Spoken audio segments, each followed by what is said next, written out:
what may. The Lord is my shepherd, I shall not want. He makes me lie down in green pastures. The Lord is my shepherd, leads me to still waters, and He restores my soul. The Lord is my shepherd, I shall not want. He makes me lie down in green pastures. Oh, the Lord is my shepherd, He leads me to still waters, and He restores my soul. In every high, in every low, on mountain tops, down broken roads, You're still my rock, my hope remains. I'll rest in the arms of Jesus. In every high, in every low, on mountain tops, down broken roads, You're still my rock, my hope remains. I'll rest in the arms of Jesus. Come what may, come what may, come what may, come what may.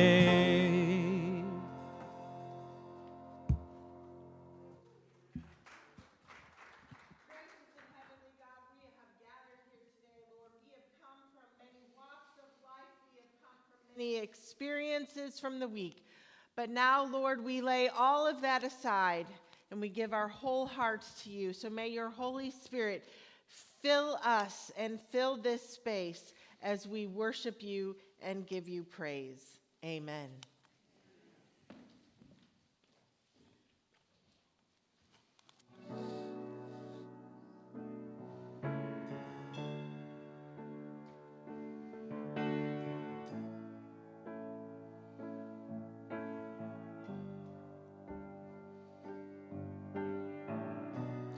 Call me out upon the waters, the great unknown, where feet may fail. And there I find You in the mystery, in oceans deep, my faith will stand. And I will call upon Your name and keep my eyes above the waves. When oceans rise, my soul will rest in Your embrace, for I am Yours and You are mine.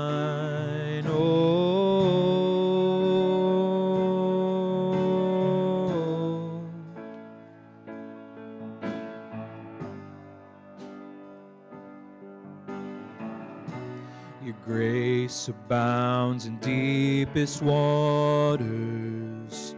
Your sovereign hand will be my guide. Where feet may fail and fear surrounds me, You've never failed and You won't start now. And I will call upon Your name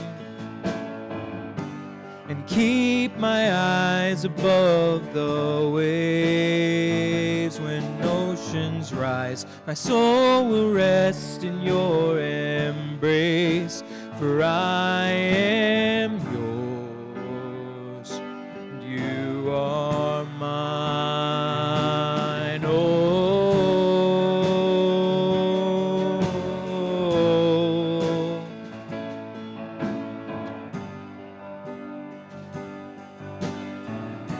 Spirit, lead me where my trust is without borders. Let me walk upon the waters wherever You would call me.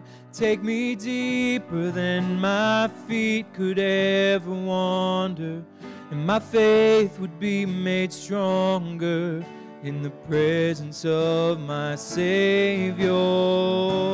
Spirit, lead me where my trust is without borders. Let me walk upon the waters wherever you would call me.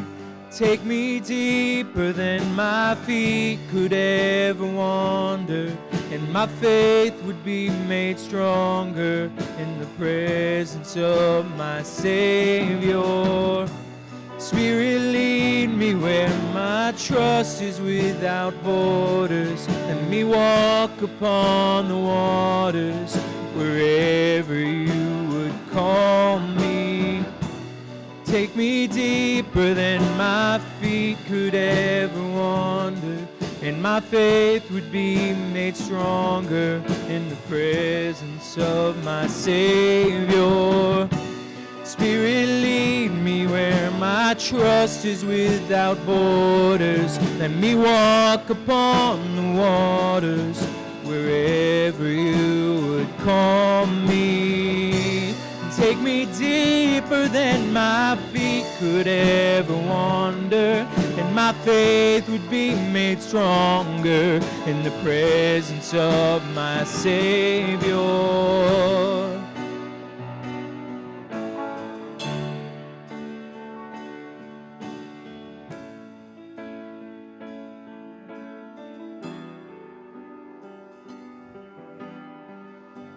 And I will call upon your name and keep my eyes above the waves. When oceans rise, my soul will rest in your embrace, for I am yours and you are mine.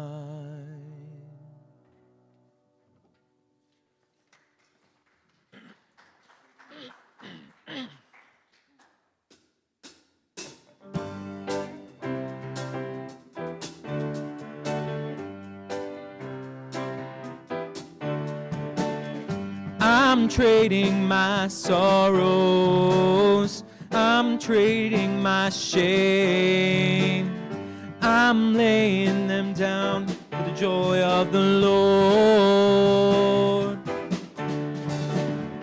I'm trading my sickness, I'm trading my pain, I'm laying them down for the joy of the Lord. Yes, Lord, yes, Lord, yes, yes, Lord. Yes, Lord, yes, Lord, yes, yes, Lord. Yes, Lord, yes, Lord, yes, yes, Lord. Amen. I am pressed but not crushed, persecuted, not abandoned, struck down but not destroyed. I am blessed beyond the curse, for his promise will endure, but his joy is gonna be my strength. Though the sorrow may last for the night, his joy comes with the morning. I'm trading my sorrows, I'm trading my shame, I'm trading them down for the joy of the Lord. I'm trading my sickness, I'm trading my pain, I'm laying them down for the joy of the Lord. Yes, Lord, yes, Lord, yes, yes, Lord. Yes, Lord, yes, Lord, yes, yes, Lord. Yes, Lord, yes, Lord, yes, yes, Lord, amen. Yes, yes, Lord, amen. Yes, yes, Lord, amen. Yes, yes, Lord, amen.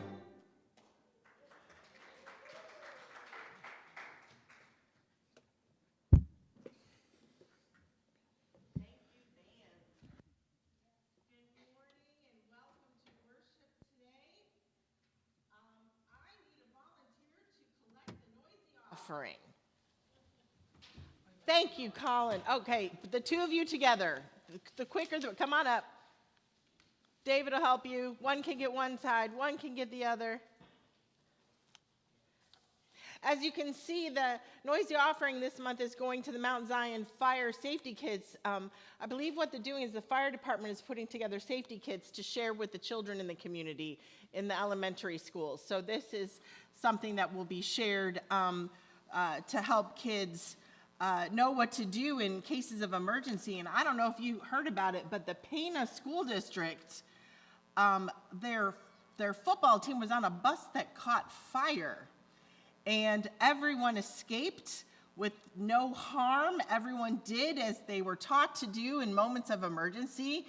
And so that shows you what preparedness can do. And so we thank God for that good outcome there, but also are reminded just of how important it is to train our children well when it comes to moments like that.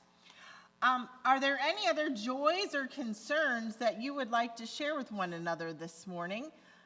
I'll let you all know that last Saturday I picked up my son Cameron from the airport after his summer-long studying in South Korea. And so he is already back at the U of I in classes, and I'm sure exhausted, but living the life. So he has one more semester, and then he will be graduating. So God is good. Are there any other joys or concerns you'd like to share with each other? Roberta. Oh, we use a microphone, so there you go. Oh, I'm sorry. That's I have okay. a very dear friend who had a stroke this past week. Her name is Mary. She's paralyzed on the left side, and I would like prayers for her recovery. All right, prayers for Mary after her stroke. Certainly. Oh, there we go.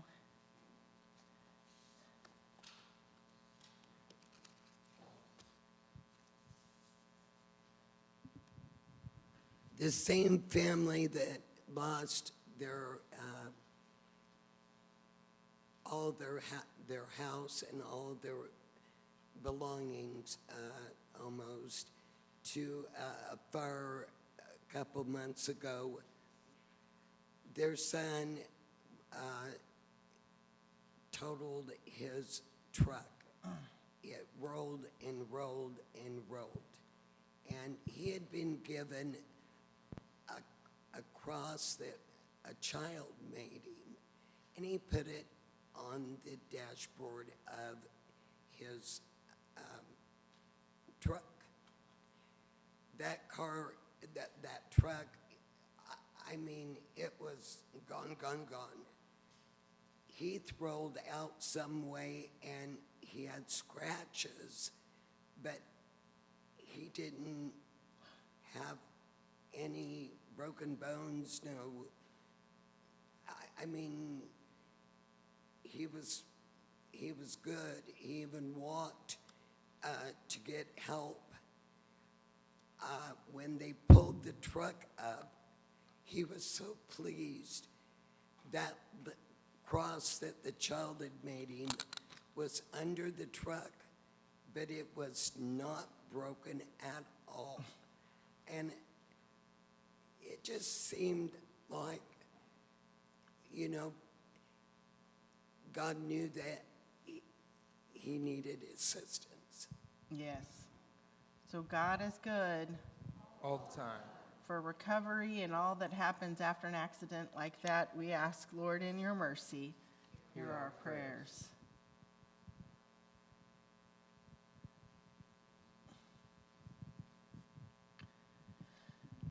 Prayers for all those families and community involved in the shooting this week In Minnesota. in Minnesota. Yeah. Yes, Lord, in your mercy. Hear our prayers.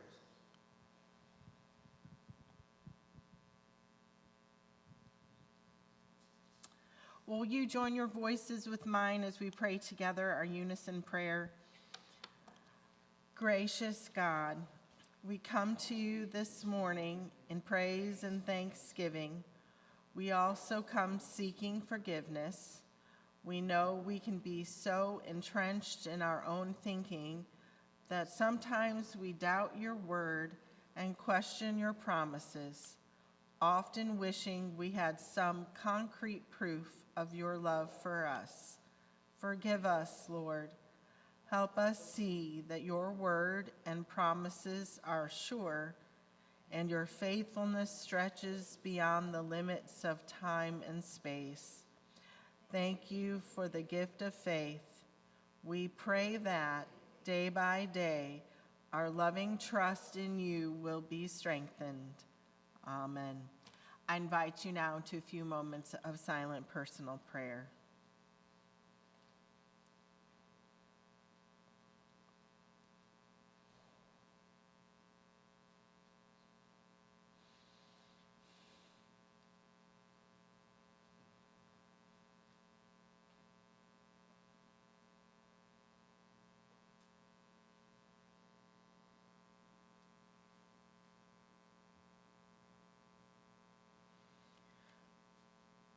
Lord God, on this holiday weekend where we as a country are celebrating, remembering, honoring those who work, Lord, we do thank you for the opportunities that we have to engage in employment, to care for ourselves and our family.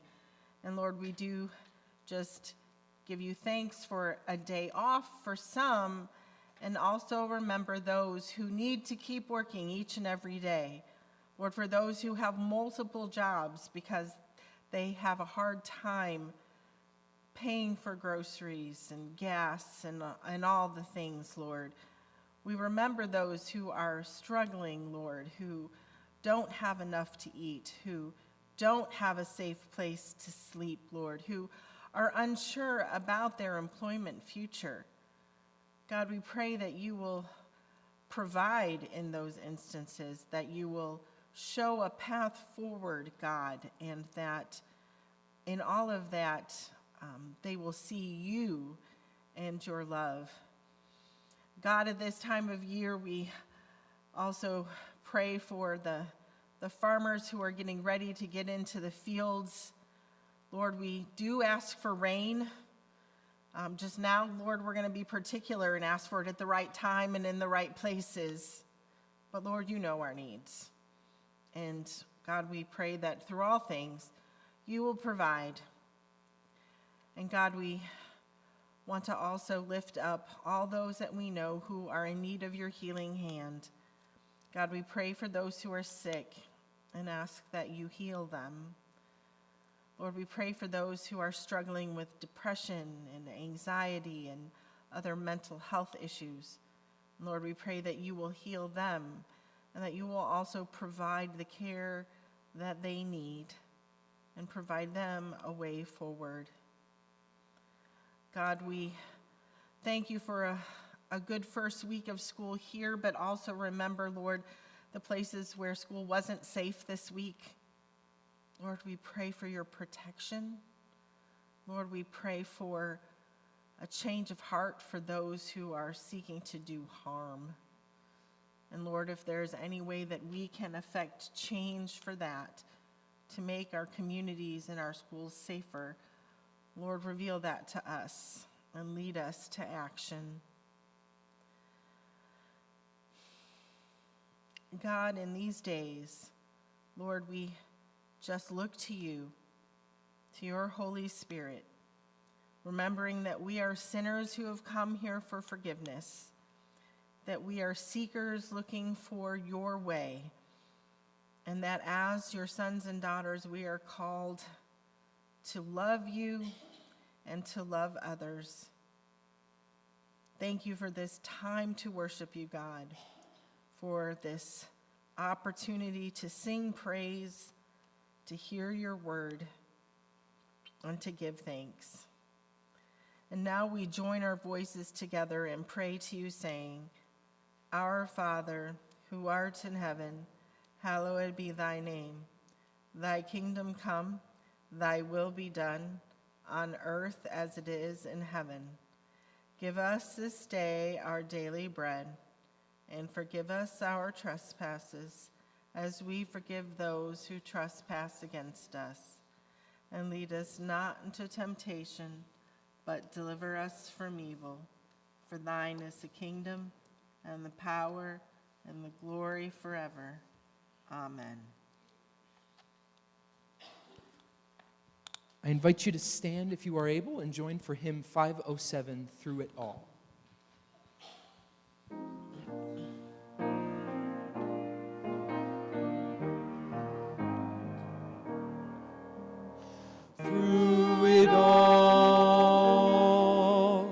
Through it all, I've learned to trust in Jesus. I've learned to trust in God. Through it all,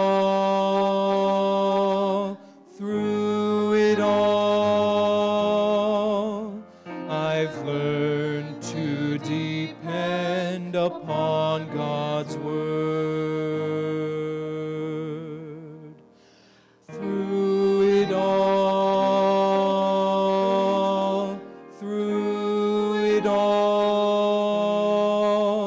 I've learned to trust in Jesus. I've learned to trust in God. Through it all,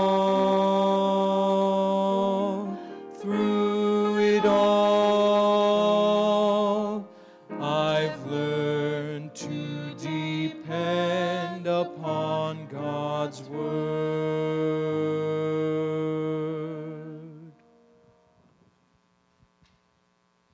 Amen. Please be seated.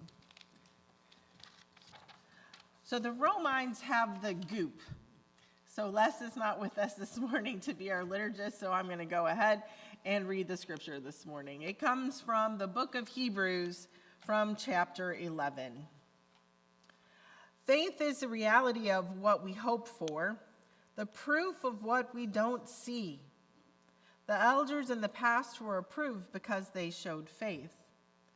By faith, we understand that the universe has been created by a word from God, so that the visible came into existence from the invisible.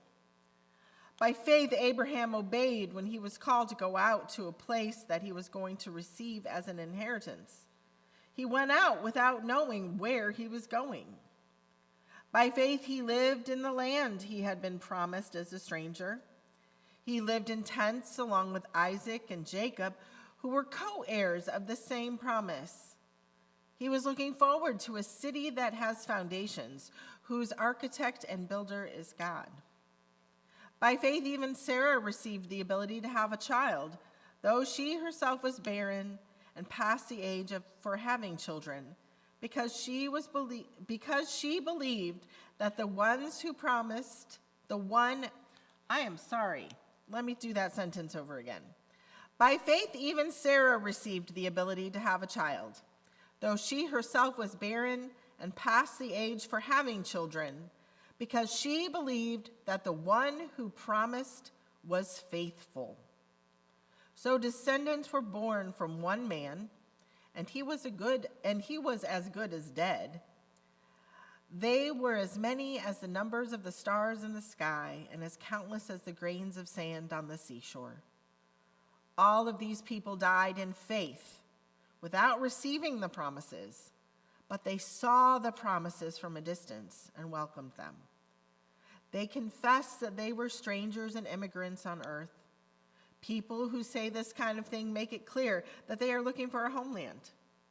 If they have been thinking about the country that they left, they would have had the opportunity to return to it.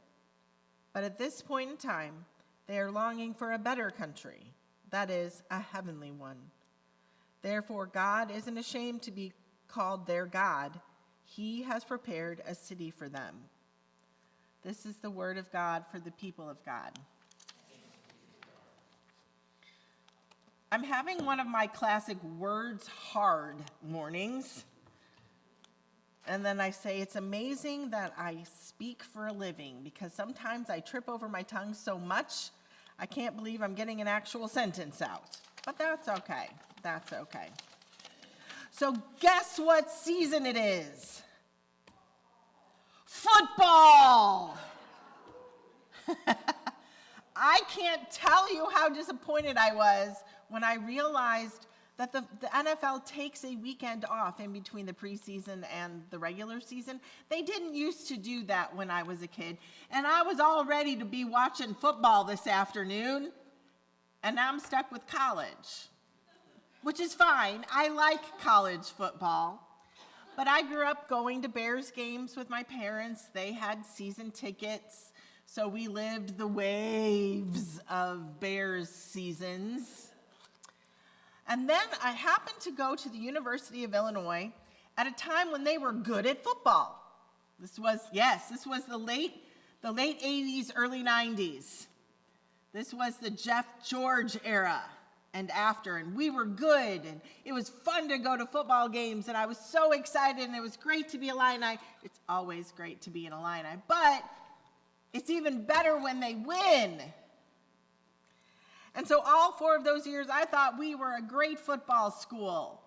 And then I left, didn't really pay any attention. I moved back to the area. My husband at the time and we got season tickets. And guess what? We got good at football again. And so it was great, and we just got excited for things, and we went to a bowl game, and we were so sure it's the Sugar Bowl. That was going to be great. That was horrible. We lost. We almost made a comeback, but I came back from that game and I was just crushed. We had so much faith in our team, and then it didn't come to fruition. Around the same time, we were lucky enough to have basketball tickets to Illini games. And that was a great time to have Illini basketball tickets because guess what? Apparently, Illinois is a basketball school, and we were good at basketball. And so we were there for that great national championship run. And, we were all into it. We were cheering as loud as can be. We were watching all the games, and we got down to the final game, the national championship, and we lost. And I was again crushed. That's okay, I had football again. So then we had the next era of football, and we went to the Rose Bowl. And it was great, and I was lucky enough to be able to go with my husband at the time. We took our 2 kids, and by the end of the game, my children were crying because Illinois lost. And a USC football player did a front flip into the end zone, and my oldest child thought that was so incredibly disrespectful. How could he possibly do that? And we came away again feeling crushed. All our excitement, all our faith, all our energy to lose. So after that, I decided I was tired of disappointment because I made a realization. I had put my energy and my excitement and part of my own personal feeling of well-being in the hands of a bunch of 20-year-olds. And I was looking to the wrong place to sustain me and to keep me fed. And it took me a long time to figure this out. And I was pastoring during this time. I was doing Bible study. But I realized that I was trying to get something from sports, from Illinois sports, that God was like, hello, over here. I can be providing this for you. You just need to have faith in me instead of in the earthly things. So now I might be what you would consider a fair weather fan. I'm still a fan, but that's not where I'm putting my hope. I'm putting my hope someplace else. Our scripture says faith is the reality of what we hope for, the proof of what we don't see. Other translations say faith is the assurance of things hoped for, the convictions of things not seen. I like this translation we have here. Faith is the reality of what we hope for, the proof of what we don't see. So the author of Hebrews is reminding us here that faith is tested over time, over and over again. Yet unlike a football team or a basketball team, faith does not fail. And so the author of Hebrews gives us a long collection of those who were faithful and reminds us of what it was they put their faith in, or better yet, who it was that they put their faith in when they couldn't even see the future. They couldn't really see what was promised. Another translation of this verse by theologian Madison Pierce says, "Now faith is the foundation for things being hoped for, the proof for things we do not see." And so we began with the story of Abram or Abraham, depending upon where we catch him in his life. And oh my, I went back and I read Abraham's story again. I was like, man, I forgot all that he went through. Because he went through a lot. But from the very start, his story is a story of faith. Because God said, get up from all that you are comfortable with. Get up from the place that you know the best, because I have something else for you. You've never seen it. You don't even really know where it is. But I have a promise with you, so follow me. Do as I ask. Who would do something like that nowadays? Nobody. Nobody would do that. No, I don't think so. We like security. We like to know what's going to happen. But here God is saying to Abraham, have faith, because I have a promise for you. And so Abraham picked up and left his country and went to a new land. And then God tells Abraham, you are going to be the father of a great nation. And how many children did Abraham have at that moment? 0. Nil, zip, zilch. And was he a young man at the time? No, he wasn't. But God said, I promise you, your descendants will be as many as the stars in the sky, as the sand on the seashore. And then time went on, and Abraham didn't have any kids. But God continued to say, this is my promise to you. Have faith. You will be the father of a great nation. Now, sometimes he allowed himself to doubt that promise and tried to circumvent it his own way. His wife said, well, if I cannot have a child, then my slave, Hagar, use her. And let's not gloss over it. It was using her. She was a slave. She had no say in this matter. So she had Ishmael, but God was like, no, that wasn't my plan. That's your assumption of my plan. I have a plan for you. I have a promise. Keep your faith. And so still at a very, very old age, I'm 54 years old. I don't want kids. But can you imagine being 99 and having children? But Sarah conceived, and Sarah had a child. And that was the beginning of the great nation. But then even more, then later on, as Isaac was growing up, the only child then at that point that Abraham had, God said to Abraham, I want you to sacrifice your son. Did Abraham say, oh, nope, I'm out of here? Abraham said, I have faith in you, God. I have faith that you will provide. And so he did as God asked. He took him up the mountain. Abraham carried the sticks that were to burn him to death. And he took him up, and Isaac kept saying, where's the ram? Where's the ram? Where's the ram? And Abraham kept saying, God will provide. God will provide.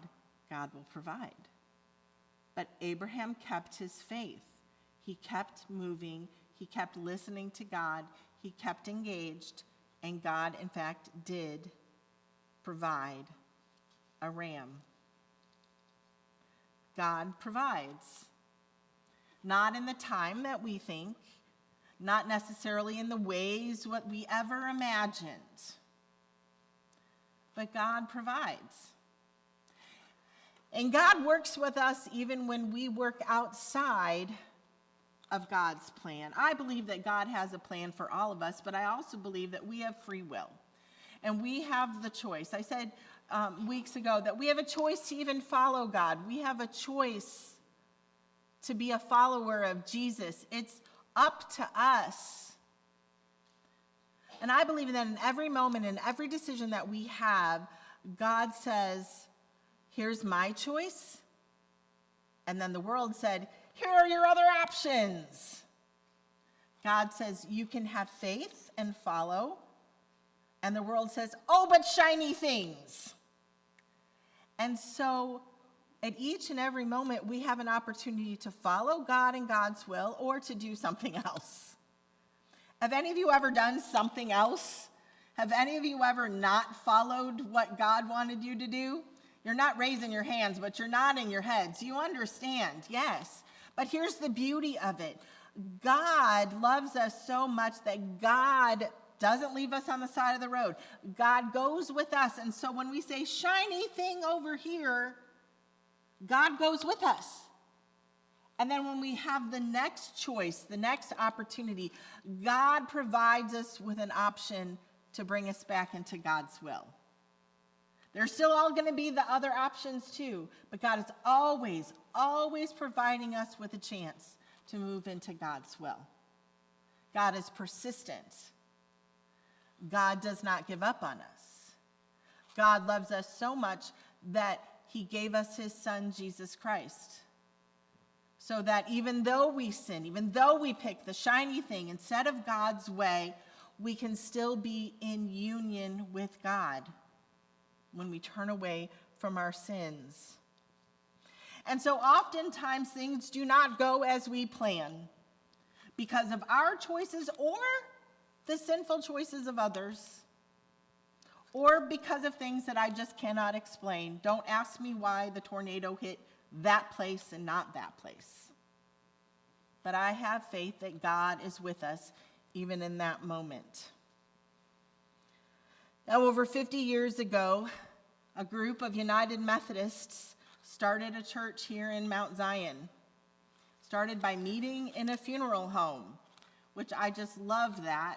Let's meet in a place that reminds us of resurrection, of even though there are death to things, to life, there is life beyond that. It is what God has promised us and what God provides us through Jesus Christ. And they had faith that God was leading them to start a church here. They had faith to build a building. They had faith to start ministries. They had faith to provide the food pantry. They had faith to say, let us have space for the Boy Scouts. They had faith to say, let us provide a preschool ministry to the young children in our community. They had faith to share Jesus in many, many ways. Now, even in all those successes, I know that not everything has always gone to plan because of choices that we made or others have made. Things are not always what we thought they would be, but God is still with us.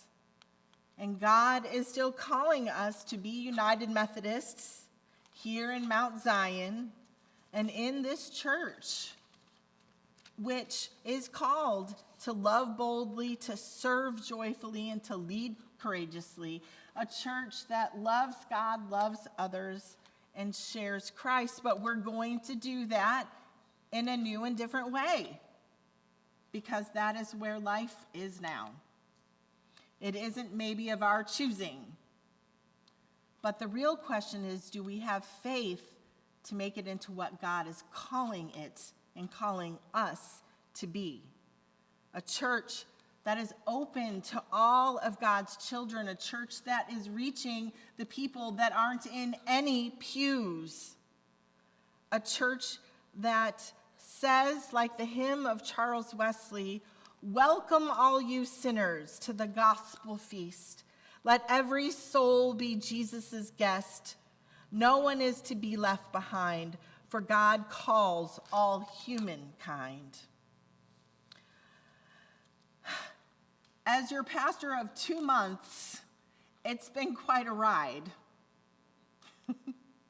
But I have faith that God will lead each and every one of us into a deeper relationship with Jesus Christ. And I have faith that God has a future for ministry here for us. Because I know that the harvest is ready and the workers are few. We can fool ourselves into thinking that everybody goes someplace else to church. But if we think that, then we don't know everybody, because that is certainly not the case. And I could allow things like, oh, who's not here, or we used to, but we can't now, to bring me down. But instead, I choose faith instead of fear. I choose faith instead of worry. I choose faith to allow me to look ahead to what God is calling us to do new. So while we are in this time of figuring out what new looks like, we are going to take some time as a congregation to kind of catch our breath. We're going to take some time to mourn, to heal, and to look ahead. So one of the things that we're going to do, I invite you to do, is have conversations with me and with each other about your hopes and your dreams, what you love, what needs you see. And so we're going to be having what I'm calling roundtable conversations, roundtable discussions. 6 people and me and a scribe, because I want to listen and I'm going to have somebody else write down what you say. And it'll be an opportunity for me to get to know you better, and then also for us to begin to see what God is telling us. And so there are sign-ups. There are 4 meetings scheduled. There are sign-ups out in the narthex area back there, and I encourage you to take a look at your calendar and sign up for a time so that we can meet together. I also want us as the congregation to have some fun. And so over the next few months, we'll have a fun activity to do each month. And at the end of September is the annual cookout with Bethany Church. And so we are all invited to that. That will be on the last Saturday of the month. And I will get you more information about that. We also, as a congregation, want to take this time to pray, to seek God in everything and ask God where, how, and what's next. We will continue to come together in worship, to hear God's word, to sing together, to pray together. And then we will continue to support one another in all that we do. We've been talking about choosing faith over the last 4 weeks.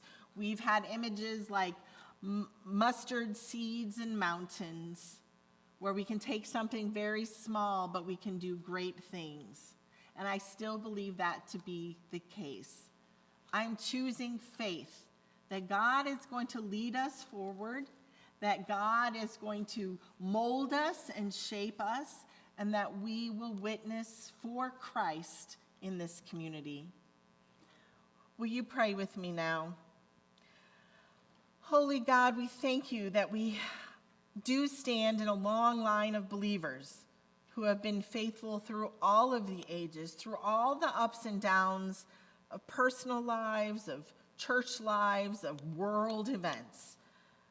And God, you have been leading your people through these trials and difficulties and have always set before them hope for today and hope for a better tomorrow. So God, I pray that you would bless us as a congregation as we seek to be as faithful as our forebearers.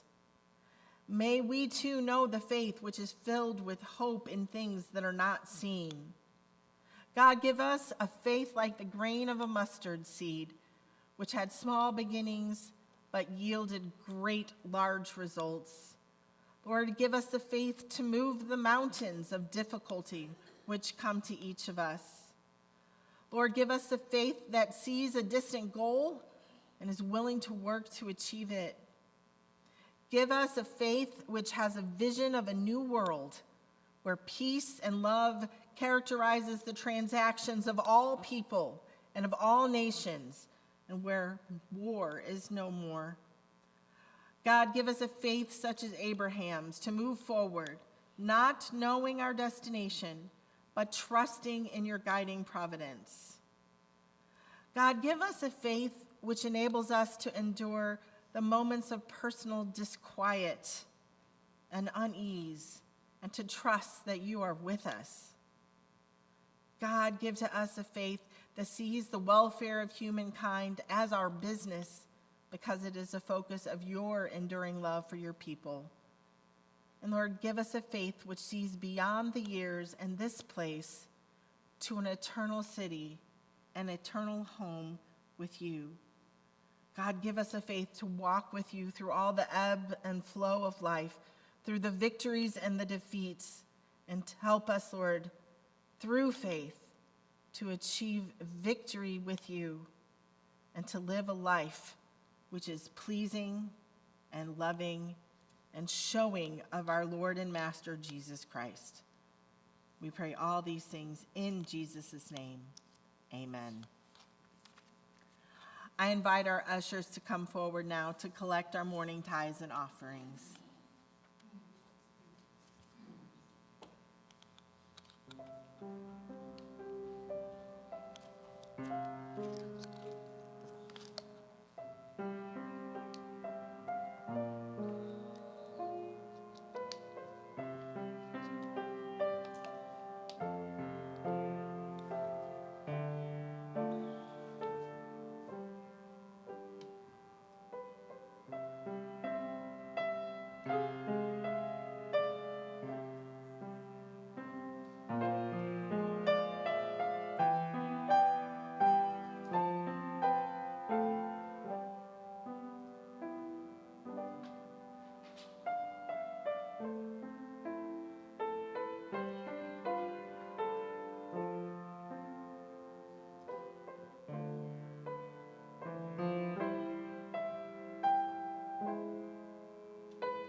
Praise God, from whom all blessings flow. Praise him, all creatures here below. Praise him above the heavenly host. Praise Father, Son, and Holy Ghost. Amen.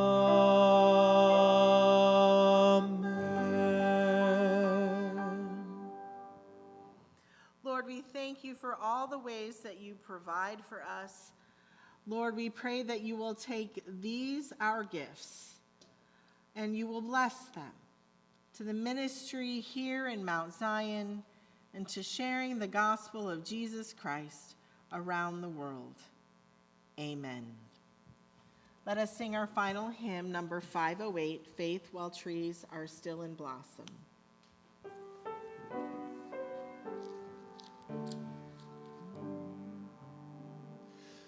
Faith while trees are still in blossom, plants the picking of the fruit.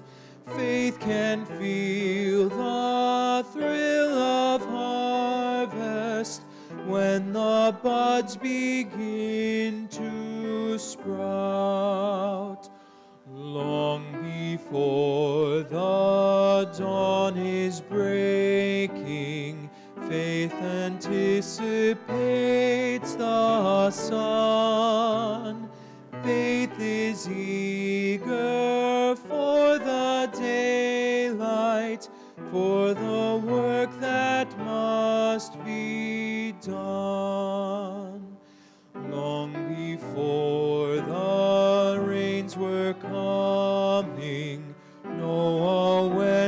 and built an ark. Abraham, the lonely migrant, saw the light beyond the dark. Faith uplifted, tamed the water of the undivided sea, and the people of the Hebrews found the path that made them free. Faith believes that God is faithful. God will be what God will be. Faith accepts the call responding, I am willing, Lord, send me. Amen. Please be seated. So as I alluded to in the sermon, there is a sign up out in the hallway there to sign up for the roundtable discussions. So I hope that you will find a time that works for you and sign up there. As a note, with tomorrow being Labor Day, the office is closed tomorrow, so we will not be here. And so like the normal Monday food pantry meeting will actually be on Wednesday instead. Our food pantry news is on the back of the bulletin. So if you are interested in helping, especially with the backpack ministry, please let Erlene or Kathy know. Are there any other announcements to be shared at this time? Yes, Cindy.